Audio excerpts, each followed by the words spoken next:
বৈশ্বিক ভূরাজনীতির এক গুরুত্বপূর্ণ কেন্দ্রবিন্দু হয়ে উঠেছে রেয়ার আর্থ খনিজ। ইলেকট্রনিক যানবাহন, উন্নত সামরিক সরঞ্জাম, স্যাটেলাইট প্রযুক্তি কিংবা আধুনিক ইলেকট্রনিক্স সব ক্ষেত্রেই অপরিহার্য এই খনিজ পদার্থ। সমস্যা হলো বিশ্বের মোট সরবরাহ চেইনের উপর প্রায় পূর্ণ নিয়ন্ত্রণ চীনের হাতে। আর সেই আধিপত্য ভাঙতে এখন ভারত নজর দিয়েছে তার প্রতিবেশী মিয়ানমারের দিকে।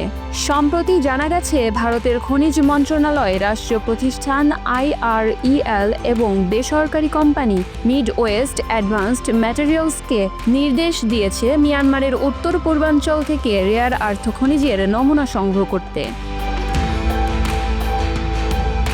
তবে বিষয়টি এত সরল নয়। ওই এলাকা নিয়ন্ত্রণ করে মিয়ানমারের সবচেয়ে শক্তিশালী বিদ্রোহী গোষ্ঠী কাচিন ইন্ডিপেন্ডেন্স আর্মি বা KIA।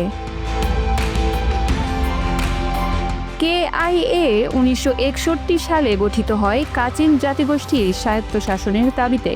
2021 সালে সামরিক অভ্যুত্থানের পর যখন দেশ জুড়ে অস্থিরতা ছড়িয়ে পড়ে, তখন থেকে KIA মিয়ানমার সেনাবাহিনীর বিরুদ্ধে অন্যতম প্রধান শক্তি হয়ে ওঠে। এই সশস্ত্র বাহিনীর দখলে থাকা চিপওয়ে পাংওয়া মাইনিং বেল্ট বর্তমানে বিশ্বের অন্যতম বড় হেভি রেয়ার আর্থ খনিজের খনি। এখান থেকেই উঠে আসে ডিপ্রোসিয়াম, টার্বিয়ামের মতো মূল্যবান খনিজ, যেগুলো ছাড়া আধুনিক চৌম্বক তৈরি সম্ভব নয়। আজ পর্যন্ত KIA এই খনিজের বড় অংশ সরবরাহ করছে চীনে, কিন্তু মিয়ানমারের সামরিক জান্তার সঙ্গে সংঘাতে জড়িয়ে পড়ায় তাদের সম্পর্ক কিছুটা টানাপোড়েনে, আর সেই সুযোগই কাজে লাগাতে চাইছে ভারত। গত জুলাই মাসে এক অনলাইন বৈঠকে ভারতের পক্ষ থেকে KIA-কে সরাসরি প্রস্তাব দেওয়া হয় খনিজ নমুনা সংগ্রহ ও পরীক্ষার। ভারতের ইতিহাসে এটি একটি বিরল ঘটনা, যেখানে একটি রাষ্ট্র সরাসরি অরাষ্ট্রীয় সশস্ত্র গোষ্ঠীর সঙ্গে জড়িত হচ্ছে। বর্তমানে KIA ভারতের পরীক্ষাগারের জন্য খনিজ নমুনা সংগ্রহ শুরু করেছে। যদি নমুনায় যথেষ্ট পরিমাণে হেভি রেয়ার আর্থ পাওয়া যায়, তাহলে বড় আকারের সরবরাহ নিয়ে আলোচনাও হতে পারে। কিন্তু চ্যালেঞ্জ এখানেই শেষ নয়। খনিজ উত্তোলন করলেই হবে না, এগুলোকে প্রক্রিয়াজাত করার প্রযুক্তি মূলত চীনের হাতেই। ভারত এখনও শিল্প পর্যায়ের শোধনাগার ও কারখানায় পিছিয়ে আছে। এজন্য তারা জাপান ও দক্ষিণ কোরিয়ার সঙ্গে যৌথ উদ্যোগে প্রক্রিয়াজাতকরণ কারখানা গড়ার পরিকল্পনা করছে।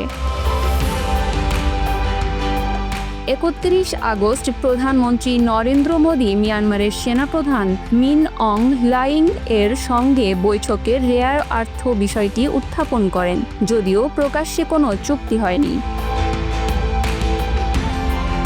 এদিকে দিল্লি জান্তার সঙ্গে কূটনৈতিক সম্পর্ক বজায় রাখতে চায়, অন্যদিকে আবার KIA এর সঙ্গে যোগাযোগ বাড়াচ্ছে, যা এই অঞ্চলের জটিল কূটনীতিকে আরও স্পষ্ট করে। বিশেষজ্ঞদের মতে ভারত যদি খনিজ সংগ্রহ করতেও পারে, এগুলোকে ব্যবহারযোগ্য পণ্য বানাতে সময় লাগবে। আন্তর্জাতিক বাজারে প্রতিযোগিতা করার মতো পর্যায়ে পৌঁছাতে হলে আরও বড় বিনিয়োগ, প্রযুক্তি ও অবকাঠামো প্রয়োজন।